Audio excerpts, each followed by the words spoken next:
Hello, good morning सगळ्यांना. तर आज आहे आपल्या व्लॉगिंगचा चौथा दिवस आणि सकाळी सकाळी अंघोळ करून मी छान रेडी झाले. कशी दिसते मला नक्की कमेंट्स करा.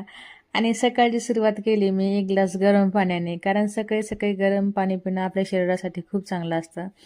त्यानंतर एका तासाने मी चहा घेतला. कुणाकुणाला चहाची सवय, माझ्याकडून तर सुटत नाही.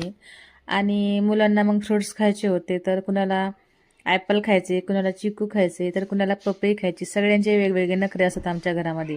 नंतर दुपारी जेवणामध्ये छान मटकीची भाजी केली, पोळी केली, सोबत सॅलड होतं. मी ताट घेतला म्हणून बाळाला पण सेम तसंच ताट घेऊन जेवण करायचं होतं. मग त्याला पण तसंच जेवायला वाढून दिलं एका प्लेटमध्ये आणि तो जेवण करत बसला. आणि सध्या नागिन सिरियलचा नवीन सीझन चालू झाले आणि मी या सीझनचे पूर्ण एपिसोड बघितलेत. आत्ताचेच नाही तर अगोदरच्या सीझनचे पण मी पूर्ण एपिसोड बघितलेले आहेत, कारण नागिन ही माझी फेवरेट सिरियल आहे.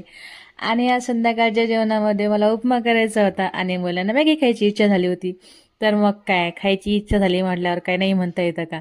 मग त्यांना मॅगी केली आणि मला उपमा करायचा होता, तर मग पूर्ण रवा मी चाळून घेतला. आता तुम्ही मसाल सुजीचा चाळणीमध्ये चाळायचा होता, पण माझ्याकडे नव्हती म्हणून मग त्याच चाळणीमध्ये चाळून घेतला. आणि मॅगी खायची म्हटल्यावर मुलांना माहिती किती गडबड होते खाण्यासाठी. तर तो लगेच किचन वाट्यावर येऊन बसला माझा पिल्लू. तर आजच्यासाठी इतकंच. तुम्हाला कसा वाटला व्हिडिओ मला नक्की कमेंट्स करा. Bye bye.